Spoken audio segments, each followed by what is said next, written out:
Election లేదు మనం లేదు ఇక్కడ అంత జై ఈటలనే ఉన్నది ఇక్కడ మహిళా మూర్తులందరికీ సోదరులందరికీ భారతీయ జనతా పార్టీ కార్యకర్తలందరికీ పెద్దలు ఈటల రాజేందర్ గారికి అది వచ్చినా వేస్ట్ అది సపోర్ట్ వస్తలేదు దాని మైక్ సెట్ మార్పిరు ఫస్ట్ ఇప్పుడు దళిత బంధు ఇదే నడుస్తా ఉన్నది నెల రోజుల నుంచి అంతేనా అంతే కదన్నా దళిత బంధు ఓడియొద్దన్నది నిన్న కాక మొన్న ఎలక్షన్ కమిషన్ ఆపింది ఏంటి కోసం ఆపింది ఎవరు ఆపిరు తర్వాత వద్దాం మొన్న కదా ఆపింది అంతే కదా మరి అంతకంటే ముందు అకౌంట్లు ఫ్రీజ్ ఏంటికైనాయి అకౌంట్లు ఫ్రీజ్ ఏంటికైనాయి అంతకంటే ముందు విధి విధానాలు లేకనట ఫ్రీజ్ అయినాయట మరి విధి విధానాలు లేకపోతే పీకనిక తెచ్చినావా దళిత బంధు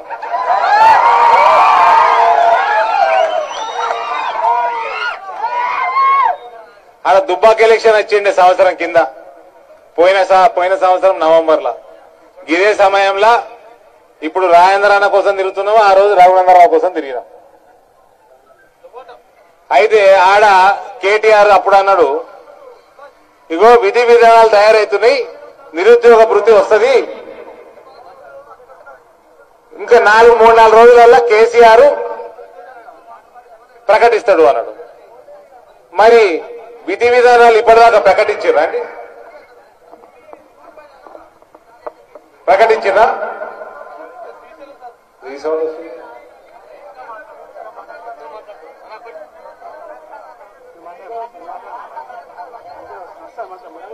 అయితే ఆనాడేమో నిరుద్యోగ వృత్తికి విధి విధానాలు లేవు మరి విధి విధానాలు లేకుంటే 2018 మేనిఫెస్టోలో పీకనిక పెట్టినవా అంతే కదా మరి విధి విధానాలు లేకుండానే పొంకనాలు కొట్ట నీకున్నావా ముఖ్యమంత్రి ఏం పొంకనాలు కొట్ట నీకున్నావు అందుకనే నరకుడు పోసేట అంటాడా ఏమంటాడు తీన్మార్మలన్న పాతాల పోసేట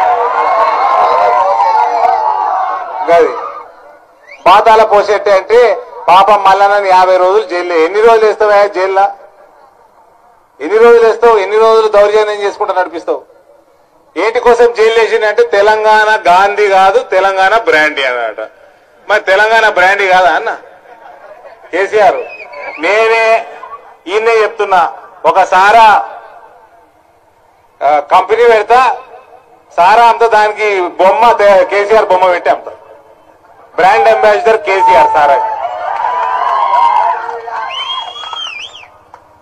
అయ్య మత్తుల్నే ఉండి కొడుకు మత్తుల్నే ఉండి ఇక రాష్ట్ర పరిస్థితి ఏమైతుందే ఏమవా నేను యాడికి పోయినా రాష్ట్రంలో మహిళల వాళ్ళన్నా నన్ను ఇంటికి పిలుస్తారేమో డబుల్ బెడ్రూమ్ ఇంట్లోకి పిలిచి నాకు భోజనం పెడతారేమో అనుకుంటా ఎవరైనా పిలుస్తారా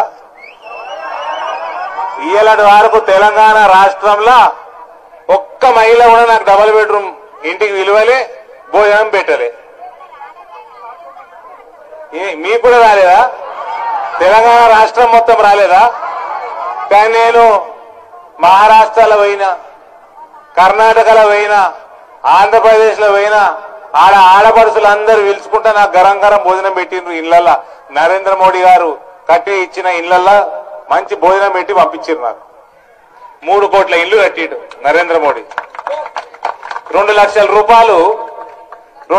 రూపాయలు నరేంద్ర మోడీ ఇచ్చినాక దాంట్లో అక్కడ రాష్ట్ర ప్రభుత్వాలు 50,000 1,00,000 రూపాయలు వేసుకుని అందరు గరీబోళ్ళకి కోట్ల ఇల్లు కట్టించిస్తున్నారు మరి తెలంగాణలో ఏం రోగం వచ్చింది కేసీఆర్ కి మరి నరేంద్ర మోడీ 2 లక్షలు ఇస్తుంటే తీసుకోకుండా డబుల్ బెడ్రూమ్ ఇల్లు కట్టకుండా మరి పీకనిక పెట్టావా మేనిఫెస్టోలో దళితులకి 3 ఎకరాలు ఇస్తా అన్నాడు అన్నోడు కరెక్ట్ సంవత్సరం దాటంగానే ముఖ్యమంత్రి కాగానే నేను 3 ఎకరాలు ఇస్తా అనిలే 2 ఎకరాలు ఉన్నోడికి ఎకరం ఇస్తాం ఎకరం ఉన్నోడికి 2 ఎకరాలు ఇస్తాం సరే ఈ 7.5 పోతే పోయిండు ఏదో ఒకటి ఇస్తుండు కదా అనుకుంటుంది ఇప్పుడు మొన్న 6 నెలల కింద నేనెప్పుడు అన్నా అండి ఇంటికో ఉద్యోగం నేను ఎప్పుడు ఇస్తా అన్నా 1,00,000 ఉద్యోగాలు గవర్నమెంట్లు ఉంటాయా అధ్యక్ష? ఉంటాయా? ఇంటికో ఉద్యోగం వస్తుందా అధ్యక్ష?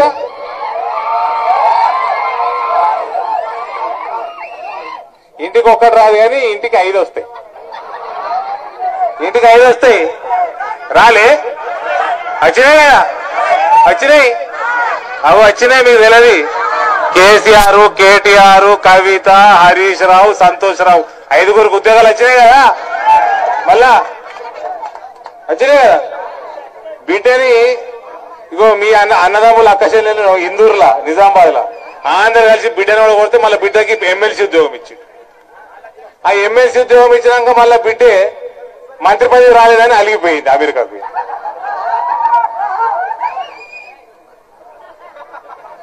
ఆ బిడ్డ గురించి నేను మాట్లాడు బంద్ చేసిన. ఇగో వీళ్ళే జర మాట్లాడు.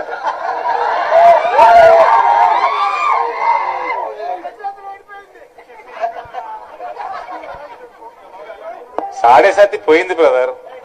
ప్రజలు మర్చిపోతున్నారు. మర్చిపోని ఎందుకు యాద్ చేసుడు? మళ్ళా ఉన్న 7.5 అయ్యా అన్నదే కదా, సరిపోదా? మళ్ళా ఈడేమన్నా అంటే వీళ్ళు నిజంగా బేవకూఫ్గానే టీఆర్ఎస్. ఆడ క్యాండిడేట్ అలా ఒక క్యాండిడేట్ కి గ్యాస్ సిలిండర్ బొమ్మ ఉన్నదట, గుర్తు. గ్యాస్ సిలిండర్ గుర్తున్నదట. ఈ హరీష్ రావు కేసీఆర్ ఓడగొడదామని గ్యాస్ సిలిండర్లు పెట్టుకొని తిరుగుతుండ. తలకాయ ఏడున్నది? మోకాళ్ళు ఉన్నాయి హరీష్ రావుకి. మనిషి ఆడికింత పొడుగు అయితే మోకాళ్ళకు పోతుంది. అది సంగతి. హరీష్ రావు ఏడికిపోయింది. ఆ హరీష్ రావు అట్లే ఏడ ఎలక్షన్ ఓడిపోతుంటే ఆడ హరీష్ రావును పంపుతాడు. ఓడిపోయి ఎలక్షన్ల కొడుకును పంపాడు, హరీష్ రావును పంపుతాడు. ఈడు హరీష్ రావు బేవకూఫు ఏదో నేను పోయి గెలిపిస్తా అని దిగుతాడు మనగాడు. ఆడవేండు దుబ్బాక బస్ స్టాండ్ రమ్మని అందరు దుబ్బాక బస్ స్టాండ్ పోయి అదో టూరిస్ట్ స్పాట్ అయిపోయి ఈడేదో గ్యాస్ సిలిండర్లు పెట్టుకొని తిరుగుతుండు. ఆ గ్యాస్ సిలిండర్ క్యాండిడేట్ కి మస్తోట్లో తీసుడు. ఏందా గ్యాస్ సిలిండర్ పెట్టినావు? సగం ట్యాక్స్ మీ మామకు వస్తుంది, సగం ట్యాక్స్ కేంద్రానికి వస్తుంది. కేంద్రానికి వచ్చిన ట్యాక్స్ లా మళ్ళా దానికి పైసలు ఉల్టా వేరే స్కీమ్లల్లా రాష్ట్రానికి వస్తాయి. నీ మామ దగ్గరకు పోయి సగం ట్యాక్స్ తీపిచ్చేయి. ఫస్ట్ నీ మామ దగ్గర పోయి సగం ట్యాక్స్ తీపి నరేంద్ర మోడీకి లెటర్ రాయి, ట్యాక్స్ తగ్గిమని లెటర్ రాయి. అంతా దగులుబాజీగాళ్ళు తయారైనరు కల్వకుంట్లో. పెట్రోల్ ధర డీజిల్ ధర పెరిగింది. పెట్రోల్ ధర డీజిల్ ధర మేం పెంచుతామా? అదే అంతర్జాతీయంగా పెరుగుతుంది. నీ మామకి 30% ట్యాక్స్ పోతున్నది. నీ మామని 10% ట్యాక్స్ తగ్గిమని, తగ్గించి నరేంద్ర మోడీకి లేఖ రాయమని 5% ట్యాక్స్ తగ్గిమని మేము కూడా సంతకాలు పెడతాం. నువ్వు తగ్గేది తగ్గించేది లేదు, ఏదో మేం పెంచుతున్నట్టు. నీ మామ మింగుడ్లో కూడా తాగే తాగుడ్లో కూడా పెట్రోల్ ట్యాక్స్ ఉన్నది. ఎలక్షన్ వస్తే చాలు హుజురాబాద్ లా దళితులు ఎక్కున్నారు, దాదాపు 45-50 వేల మంది ఉన్నారు ఈడ అని దళిత బంధు అని ప్రకటించే. దళిత బంధు ఎవడు పని చేయించిండే? కల్వకుంట్ల చంద్రశేఖర్ రావు నువ్వు పని చేయించినావు దళిత బంధు. ఎలక్షన్ కమిషన్ కి కంప్లైంట్లు ఇప్పి నీ ప్రభుత్వం దివాలా తీసింది. నీ దగ్గర పైసలు లేవు, నువ్వు పని చేయించినావు దళిత బంధు. ఏంటి కోసం ఎగురుతున్నావు? హుజూరాబాద్ లోనే ఒక్క జాగాలనే పని చేయించింది ఎలక్షన్ కమిషన్. ఏంటికి నిజామాబాద్లు ఇయ్యి, కరీంనగర్లు ఇయ్యి, హైదరాబాద్లు ఇయ్యి, మెదక్లు ఇయ్యి, మహబూబ్ నగర్లు ఇయ్యి. ఓడాపిండి నిన్ను. ఆడ దళితులు లేరా? దళితులాడా? దళితులకి 3 ఎకరాల పొలం ఇయ్యలే, నేను ఇస్తానలే. దళితుల కట 3 ఎకరాల పొలం ఉండాలి అన్నాడట. ఇస్తానులేదట, ఉండాలి అన్నాడట. ఓ అక్కచెల్లెలారా, మీకు కూడా మాట మార్చిండు. డబల్ బెడ్రూమ్ ఇల్లు కట్టిస్తా అనలేదట, మీకు డబల్ బెడ్రూమ్ ఇల్లు ఉండాలి అన్నాడట. మీ అల్లుడు బిడ్డ అల్లుడు వస్తే వాళ్ళకు సపరేట్ అర్ర ఉండాలి అన్నాడట. గొర్రెలు ఇస్తా అన్నాడు. అమ్మ గొర్రెల బయట గొర్రెలు కట్టేసుకుంటది, జాగా కూడా ఉంటది, డబల్ బెడ్రూమ్ లో జాగా కూడా ఉంటది అన్నాడు అప్పట్లో. కాలు దాపితే గోడలు దాకద్దు, అంత పెద్ద అర్రలు ఉండాలి అన్నాడు. అవన్నీ అన్నాడు. యాడికి పోయినాయి? దేశమంతా కడుతున్నారు, కోట్లు కోట్లు. మమతా బెనర్జీ కట్టుకున్నది, జగన్మోహన్ రెడ్డి కట్టుకుంటున్నాడు, అటు మహారాష్ట్రలో కట్టుకుంటున్నారు, ఇటు కర్ణాటకలో కాంగ్రెస్ వాడు కట్టుకుంటున్నాడు. మా బద్ద శత్రువులు కూడా ఆ రాష్ట్రాలలో కట్టుకుంటున్నారు. నరేంద్ర మోడీ దగ్గర 2-2 లక్షల రూపాయలు తీసుకొని మనిషికి ఒక్కొక్క మహిళకి. ఈయనకేం రోగం వచ్చింది? ఏం రోగం వచ్చి పాడైంది? ఆగస్టు 6, 2018 కొంగర కలాన్ ఏమన్నాడు ఈ ముక్కోడు? ఇప్పుడే చీఫ్ ఇంజనీర్తో మాట్లాడొస్తున్నా, ఇంకా 8-9 రోజులల్లా ఇంటింటికి నీళ్ళు వచ్చేస్తాయి అన్నాడు. మిషన్ భగీరథ అయిపోయింది, 8 రోజుల పని ఉన్నది అన్నాడు. వచ్చినాయమ్మా నీళ్లు? వచ్చినాయా ఇంటింటికి? 8-9 రోజులు కాలే అన్నాడా లేదా? 8 రోజులే అన్నాడు. మళ్ళా కాళేశ్వరం నీళ్ళు వస్తున్నాయా?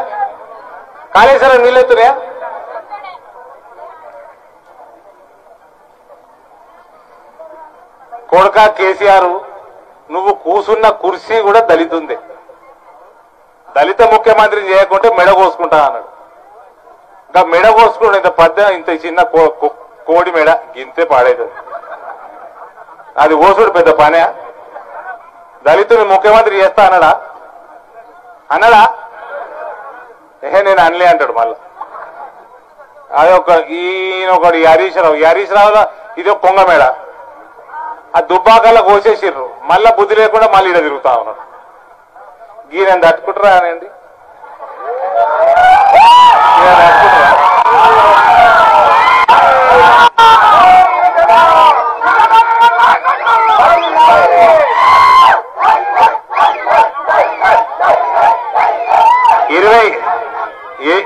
నేనంటే ఇవాళ వస్తే ప్రచారానికి 20 ఏళ్లకెళ్ళి ఓలో ఎన్నుకుంటున్నారు. ఈయనని ఈటెల రాజేందర్ అని ఓలో ఎన్నుకుంటున్నారు అంటే ఏం పని చేయకుండానే ఎన్నుకుంటున్నారా?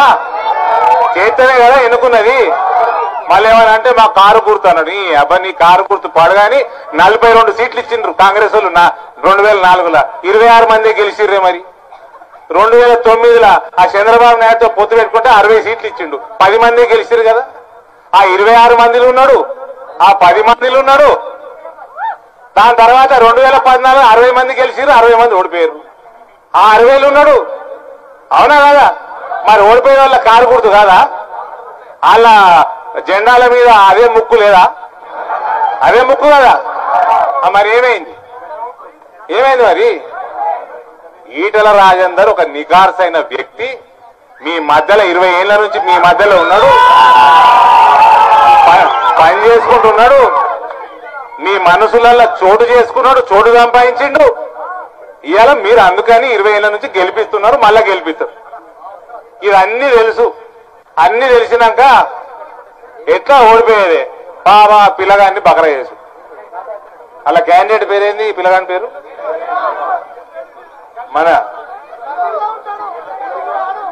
మా పిల్లగాడు పోని కాంగ్రెస్ ఓ పిల్లగాడు, ఇంకో పిల్లగాడు, వీళ్ళిద్దరు బకరాలు చేయనీకనే కదా. అంతే కదా? మరి నీ కొడుకుకి శాతనైతే లేదు, ఈటెల రాజేందర్ అన్నకి శాతనైతున్నది మంత్రివర్గంలో, ఈయనకి మంచి పేరు వస్తున్నది, నీ కొడుకుకేమో మత్తు పేరు వస్తున్నది అని మంచిగా పనిచేసే తీసేసే. నీ కొడుకు కోసం తీసేస్తే నీ కొడుకుని పెడదామనుకున్నాం ఈడ అభ్యర్థి. ఏంటికి పెట్టలే? ఇంతకుముందు కౌశిక్ రెడ్డి అనే ఆయన నిలుచున్నాడు, అప్పుడు 50-60 ఓట్లేదు వచ్చినాయి మంచిగా కాంగ్రెస్ లో. జాయిన్ అయ్యిండు కదా, ఆయనకు ఎమ్మెల్సీ ఇస్తా అని జాయిన్ అయ్యిండు. ఏమైంది? తుపాలా? అంటే తుపాలే కదా, అంతేనా? నేనెప్పుడు అన్నారా అంటాడు ఎలక్షన్ కాగానే. ఆ కౌశిక్ రెడ్డి పోతాడు ఏదో రోజు, ఏమైంది సార్ అని. నేనెప్పుడు అన్నారా? ఎవరు నువ్వు, నీ పేరు ఏదో ఉండే అంటాడు. అంటాడా లేదా? అంతే కదా. కేవలం దళితుల్ని మోసం చేయడానికి మరొక్కసారి, హుజూరాబాద్ దళితుల్ని మోసం చేయడానికి దళిత బంధు పథకం తీసుకురావడం జరిగింది. రాష్ట్ర ప్రభుత్వం దగ్గర జీతాలు ఇస్తందుకు పైసలు లేవు, మీరు ప్రభుత్వ ఉద్యోగులను అడుగుండ్రి. కేంద్ర ప్రభుత్వం జీతము 1వ తారీఖు ఇస్తుంది, పండగ ఉంటే 30వ తారీఖే ఇస్తుంది.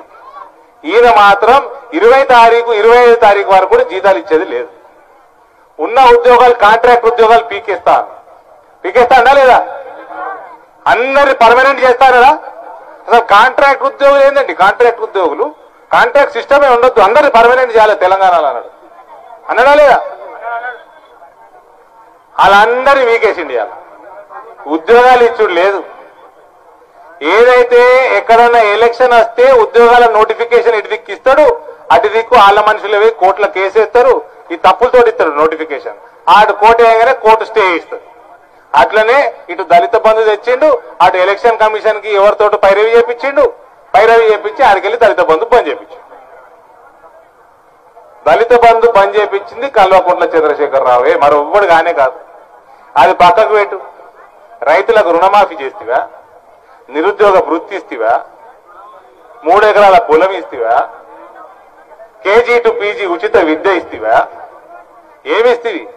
ఒక్క మహిళకి ఇల్లు కట్టిస్తేవా? ఏం లేదు. కాబట్టి మోసగాడు ఎవరన్నా కేసీఆర్. మళ్ళీ ఏమన్నా అంటే ఈడికి వస్తారు, కాంగ్రెస్ బీజేపీ కలుస్తుందట. కాంగ్రెస్ బీజేపీ కలుస్తుందా అన్న? దేశం లేడన్నా ఏదైనా కలుస్తుందా? బీజేపీ పుట్టుకనే కాంగ్రెస్ వ్యతిరేకంగా పుట్టింది. ఇక కాంగ్రెస్ బీజేపీ కలిసినాక అసలు రాజకీయం ఉంటుందా? అంత ఒకటే అయిపోయి ఉంటుందా? ఈ మత్తు సేవించి మాట్లాడే మాటలు కేటీఆర్ నిన్ను మీ అయ్యని సూటిగా అడుగుతున్నా. కాంగ్రెస్ బీజేపీ ఒక్కటే అయితే నువ్వు కాంగ్రెస్ ఒక్కటి కాకపోతే తీన్మార్ మల్లన్న జైలు ఎందుకున్నాడు? రేవంత్ రెడ్డి బయట ఎందుకున్నాడు? రేవంత్ రెడ్డి ఏంటుకున్నాడు బయట? ఏసీబీ కేసుల బయటకు ఏంటుకున్నాడు రేవంత్ రెడ్డి? నువ్వే కదా కాంగ్రెస్ పార్టీ నడిపించేది, అంతే కదా?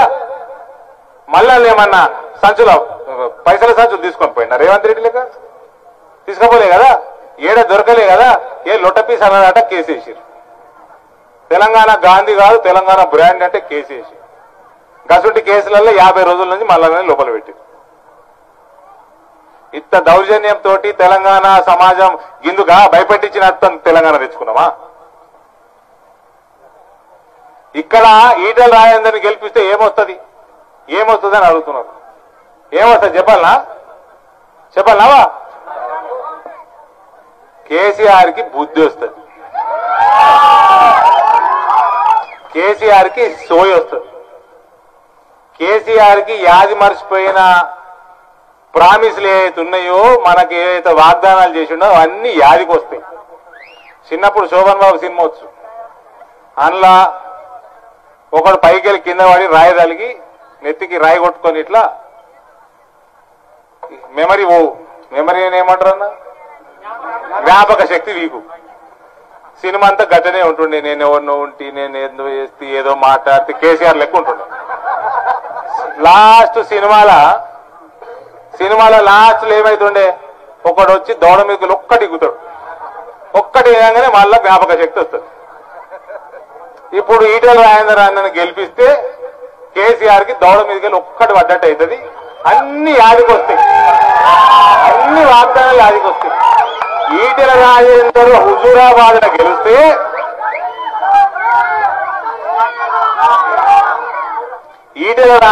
హుజూరాబాద్ గెలిస్తే తెలంగాణ సమాజానికి మొత్తం డబుల్ బెడ్రూమ్లు వస్తాయి, 3 ఎకరాలు వస్తాయి, కేజీ టు పీజీ ఉచిత విద్య వస్తుంది, నిరుద్యోగ వృత్తి వస్తుంది, దళిత బంధు కూడా వస్తుంది.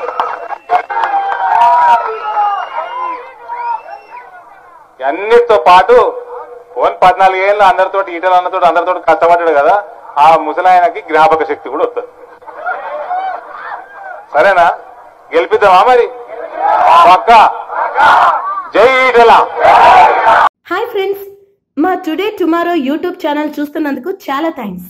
మరిన్ని లేటెస్ట్ వీడియోస్ కోసం వెంటనే సబ్స్క్రైబ్ చేయండి.